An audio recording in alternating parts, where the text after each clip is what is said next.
This is Positively Farming Media. Hello, my gardening friends, and welcome back to the Just Grow Something podcast. As we start to plan our gardens for this year, we may realize that we don't have enough room for everything that we want to grow. Even with the amount of space we have on our farm, I still end up having to find creative ways to fit it all in. This is where intercropping and succession planting come in. We're planting different plants with each other to make the most of our space, or we're planting them one after another, sometimes with some overlap. And lots of times you'll hear these terms used interchangeably or in conjunction with each other. But what about companion planting? Is intercropping and companion planting the same thing, or do they serve different purposes? To my way of thinking, they are two sides of the same coin, each serving their own purpose, but in very much the same manner.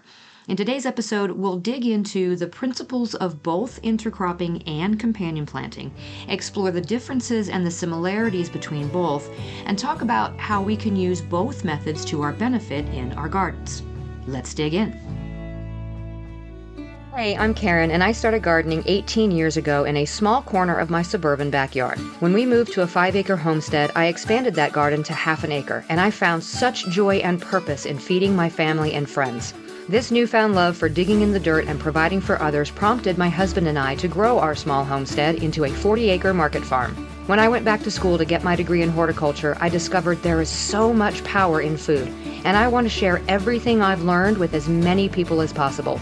On this podcast, we explore crop information, soil health, pests and diseases, plant nutrition, our own nutrition, and so much more in the world of food and gardening. So, grab your garden journal and a cup of coffee and get ready to just grow something.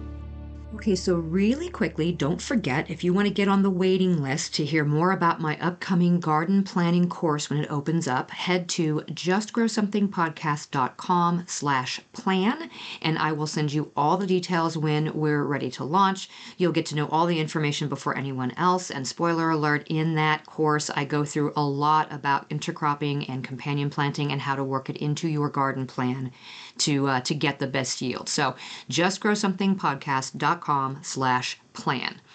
I also want to read a review that came in during December through Apple Podcasts.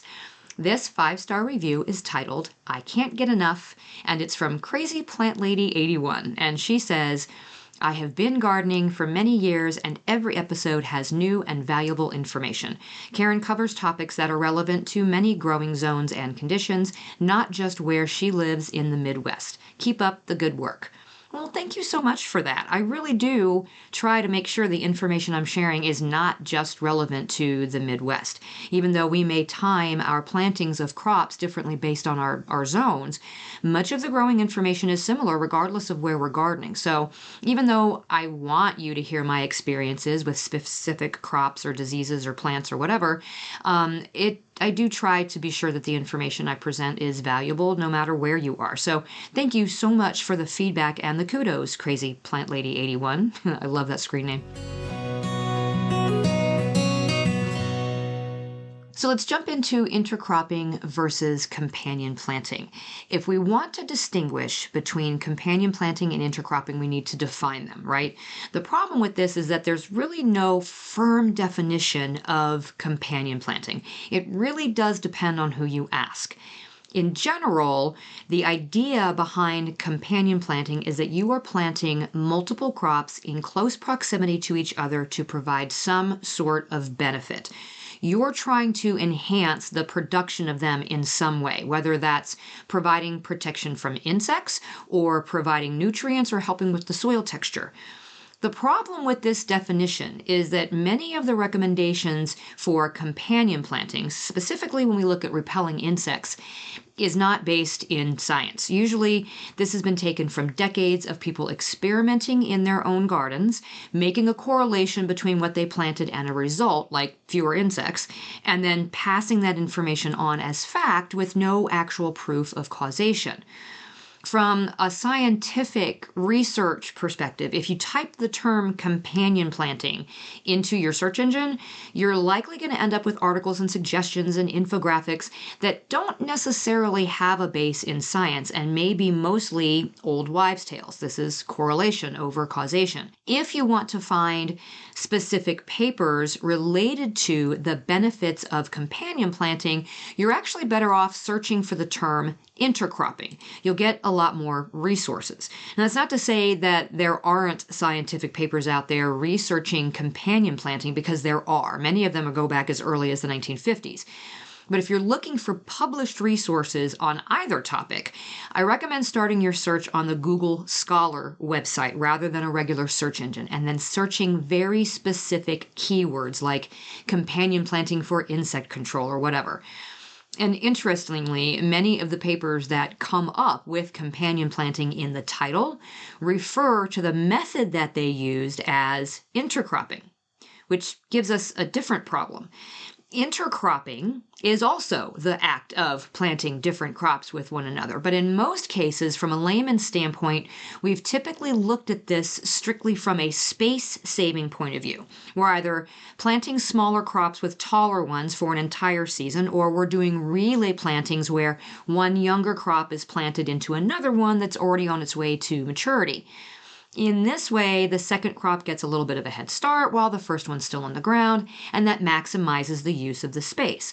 This can be done with just about any crop combination, so long as they don't compete with each other too much for the nutrients or for sunlight. So typically with intercropping, we're more concerned about avoiding adverse effects and less concerned about the added benefits of planting those crops together, although they're not mutually exclusive, which is where companion planting in layman's terms and intercropping in agricultural terms sort of come all together. So let's explore typical intercropping scenarios, both full season and relay plantings. And then we'll look at how those can also be companion plantings. And then we'll look at a couple of typical companion planting scenarios and see if we can spot the difference, or if in reality they really are all the same technique. And let's also remember too that we're talking about this on a small scale, like our individual gardens or even a small market farm. Large scale agriculture approaches these topics a little bit differently, and the nomenclature may be a little bit more in depth. So, for instance, commercial cropping may break down the different patterns of intercropping into strips, rows, mixed plantings, relay plantings. We're just going to stick to the basic general concepts here, so don't get confused if you use your search engine to find more information about this. The terms aren't super important right here, okay? So let's say that we've got a crop of head lettuces growing in one of my garden beds. Eventually, when the weather warms up and the lettuce has reached maturity, I'm going to harvest those lettuces and I'm going to replace them with tomatoes. I know I've used this example before, but there's a really good reason for that, so bear with me. Once the weather conditions are right, I can just plop those tomato seedlings right in among my lettuce plants. Since the tomato plants are fairly small when they go in, they're not going to overshadow the lettuce enough to slow their growth. Once the lettuce matures and is harvested, the tomatoes have plenty of space to continue to grow, and they've gotten a head start rather than waiting to be planted until after the lettuce was already harvested. And then in the fall, I can just work that whole plan in reverse. So in the late summer, when the weather is still warm, I can plant my lettuce directly underneath those tomato plants. The soil will be warm enough to either germinate the seeds or to settle those transplants in, but the tomato plants will shade the small little lettuce sprouts to keep them from getting wilted in the summer heat.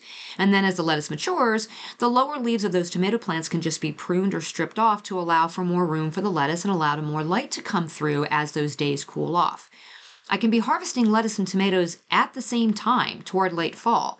And then when the first frost is imminent, I can just cut those tomato plants down, cover the lettuce with some frost cloth, and I can continue to harvest lettuce until a real hard freeze hits. So essentially, in this instance, I've gotten 3 crops in one bed, which saves a bunch of space in the other areas of the garden for other crops. So this is an example of using relay intercropping specifically to save space. But is this also companion planting? If we look at what each plant gets from this combination, we can see there are definite benefits. First, we see that there is no conflict of nutrients here, so there's no detriment to either of the plants. Lettuce pulls the most nitrogen from the soil during the end stages of its life cycle, between the time it starts forming its head and the time it's mature. This is generally around the last month before it's harvested. Conversely to this, tomatoes don't pull very much nitrogen at all from the soil until they get to be about 50 days or so post-transplant. So there's no conflict there. In the fall, the tomatoes have reached maturity and their production is reduced, meaning, yeah, they're pulling less nitrogen at that point. And by the time the fall lettuces reach the point where it needs more nitrogen, the tomato plants are about tapped out, and the weather is going to likely end their production before there's a conflict anyway. If there is a concern there, there's nothing that says that we can't side dress the lettuce with a little bit of nitrogen, but that also just means that there's no conflict. So is there an actual benefit? Well, think about what we do with mulch. We cover the soil with mulch so that there is less moisture loss and fewer chances for weeds to crop up. We can look in this instance at the lettuce as a living mulch for the tomatoes. When the tomato seedlings are most prone to that weed pressure when they're very little, the lettuce helps to keep the weeds crowded out. And the lettuce also takes up space in the bed, which is reducing the moisture loss from soil exposure, and it's also holding that topsoil in place. So later on, the tomatoes are shading those new lettuce plants, giving them the opportunity to grow in an environment that might otherwise be too hot when we plant them in the late fall. So by the time the weather cools and the lettuce plants no longer need that protection, the tomatoes are cut down to the ground, exposing the lettuce to full sun and all the warmth that it needs. So I would argue that this is an example of intercropping that also serves as a companion planting. There is a benefit to one or both of the crops at any given time. In this instance, it's weed suppression, moisture retention, and protection from heat stress. So I'll give you another brief example. I plant sweet peas in the very early spring here, and I plant spinach seeds in the bed directly below the pea trellis once those peas have sprouted and they're actively climbing. So remember, legume plants like peas and beans and clover all contain nitrogen-fixing bacteria. These bacteria live in the nodules in the plant roots. So those bacteria are converting nitrogen gas from the air into a form that the plant can use to make the proteins that it needs. So this benefits the pea plants while they're growing, but this also benefits the spinach. Once those pea plants are done producing, if I cut them down and I leave the roots intact, that's also leaving the nitrogen nodules in the soil.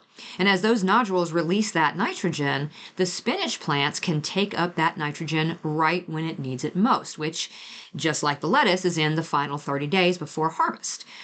So in most instances, I've already been harvesting spinach at the same time I'm harvesting my peas.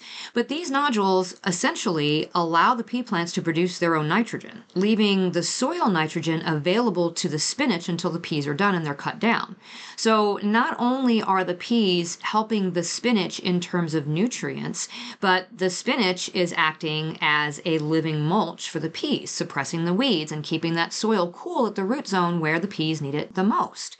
So again, it's a space-saving interplanting technique that also serves as a companion planting trick that benefits both plants. Let's look at the classic Three Sisters method of intercropping, which we would argue is also companion planting. So three sisters, corn, squash, and beans. The idea is to plant your corn and allow it to begin to grow, and then you plant a pole bean at the base of the corn, and then winter squash in between the rows. The beans fix nitrogen into the soil that the corn uses to grow. The corn acts as a trellis for the beans to climb, and then the squash vines across and it covers the ground between the corn and the beans, which chokes out the weeds and helps retain moisture. This is a classic intercropping that is also companion planting. There are some examples of intercropping that really is about nothing but saving space. One really good example is garlic and peppers. Garlic takes up a ton of space in the garden for a full 6 months, right? It's fall through early summer. But once it's harvested, that bed is a great place for a summer crop. Planting some pepper plants in between the rows of garlic while that garlic is still coming to maturity isn't going to impede on the garlic. And then when the garlic gets harvested, the pepper plants can just take off and have all that space to themselves. In our area, pepper plants go in the ground early to mid-May, and garlic is harvested mid-June, so it works out perfectly. If you really want to maximize that space, you can plant leafy greens in the understory of the peppers in the late summer to transition back to a fall crop again, like we do with the lettuce and the tomatoes. Or think about planting shallow rooted plants like radishes in between deeper rooted plants like tomatoes or spinach alongside your strawberries. It's simply a matter of saving space, and that's okay. I think we can still say they make good companions, even though the only benefit to this type of intercropping is space. I told you guys all about one of my favorite gardening tools, my Hori Hori knife, and the one I swear by is from Truly Garden. They are another veteran-owned business, and they specialize in a small collection of high-quality tools for gardeners. Now you can try out Truly Garden's products and save a little coin in the process while supporting this podcast. Go to trulygarden.com and use code JUSTGROW for 10% off your first purchase. That's TRULY garden.com with code JUSTGROW at checkout to save 10% on your first purchase from Truly Garden. Okay, so what about companion planting and companion planting specifically maybe for insect pest control? One of the biggest reasons that gardeners look up companion planting, specifically organic gardeners, is for insect pests. It seems, of course, like there's always something in the garden that wants to eat our plants before we get the chance. So what we wouldn't give to find a way to keep them at bay or otherwise control them with natural means? Well, enter companion plants and trap crops. Things like aphids and nematodes, whiteflies, and cabbage moths are all candidates for control with plants. Whether it's for insect repelling properties, the ability to attract beneficial predatory insects, camouflaging the crop, or acting as a bait, certain plants have gained a reputation for being the best friends of many of our garden plants. And sometimes that reputation is well researched and it's well deserved. There have been actual studies on marigolds, for example, that specific marigold varieties control specific plant parasitic nematodes. Other times, it's simply a matter of correlation. Great-great-grandmama Betty once planted basil with her tomatoes and had fewer hornworms that year, so now everybody plants basil with their tomatoes. Is it possible there's a science-based reason for that phenomenon? Yeah, absolutely. Is it possible it was just coincident? Yeah, absolutely. And I will tell you, there are numerous studies done on aromatic herbs and basil specifically. And yes, there are pest repelling properties to many of them, and this effect is definitely increased when the crop is covered with an insect netting that actually helps to exclude those pests too. But studies also show that the simple act of planting more than one crop together, regardless of what it is, also reduces the number of parasitic or plant predating insects. And this is basically because a monoculture, one single crop all by itself, is way more vulnerable than a diculture or a polyculture. If you've got one crop by itself, the predatory insects can hone in on it very easily. But if you have different plants all together that don't attract the same pest, essentially you've got a host plant surrounded by a bunch of non-host plants, well, it helps to camouflage the crop from their individual predator. So the plants are masking each other's chemical cues that the insects use to find their host plant. And then if you add something that helps to attract the natural enemies of those pests, like ladybugs and lacewings and parasitic wasps, well, now you've really taken natural pest control to the next level, all with companion plants. Now, the other way to do this is with a trap crop. So, for example, aphids seem to be especially attracted to nasturtium. So interplanting nasturtium among plants that you typically battle aphids in may be a way to go. It keeps the aphids on the nasturtium and away from whatever else it is that you're growing. I've also done this with dinosaur kale and mustard in my brassicas as a sacrifice crop. I've planted the kale or the mustard seeds early enough to give them a good head start before I transplant my broccoli and my other brassicas. And then after I transplant, I cover the cash crop really tightly with insect netting, but I leave the kale or the mustard exposed.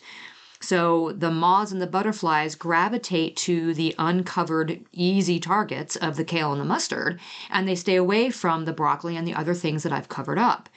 I can then chop down that sacrificial crop and feed it to my chickens or burn it or otherwise dispose of it and the eggs and the larvae of the cabbage worms that were now present on that crop. And that's keeping my other crops safe.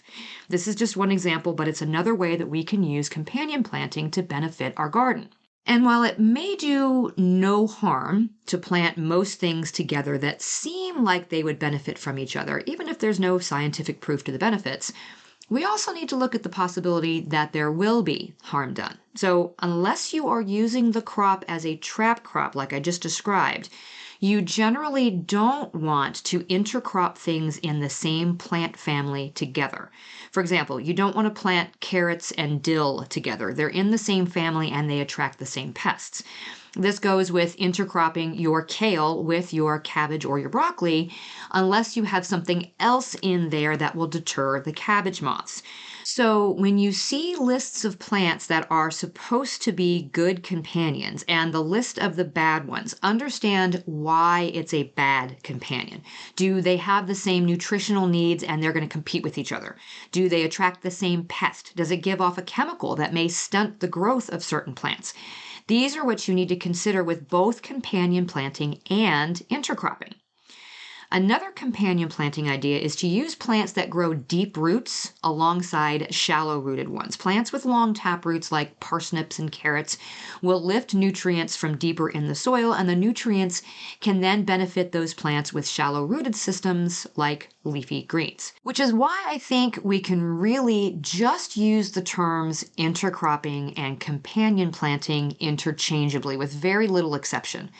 If you're planting something specifically to help repel insects or to improve growth, then it's companion planting. But you're likely doing this by intercropping those plants in some way. And we've already determined that intercropping can not only help you maximize space in the garden, but can also help combat weeds and better utilize moisture and help repel insect pests. So if you haven't downloaded my little cheat sheet for companion planting, head to justgrowsomethingpodcast.com/chart to get that free download. It's a little chart for the most popular vegetable crops and families and their friends and foes in the garden. Justgrowsomethingpodcast.com/chart. It's a companion planting guide. No matter what you call it, what it boils down to is intercropping and companion planting is a much better way to garden for us and the plants than the typical monocropping of individual crops in individual beds all by themselves. And it should be an integral part of our garden planning. I hope that you enjoyed today's episode. I will be back again on Friday for another Focal Point Friday Gem of Wisdom. Until then, keep on cultivating that dream garden, and we'll talk again soon. You just finished another episode of the Just Grow Something podcast.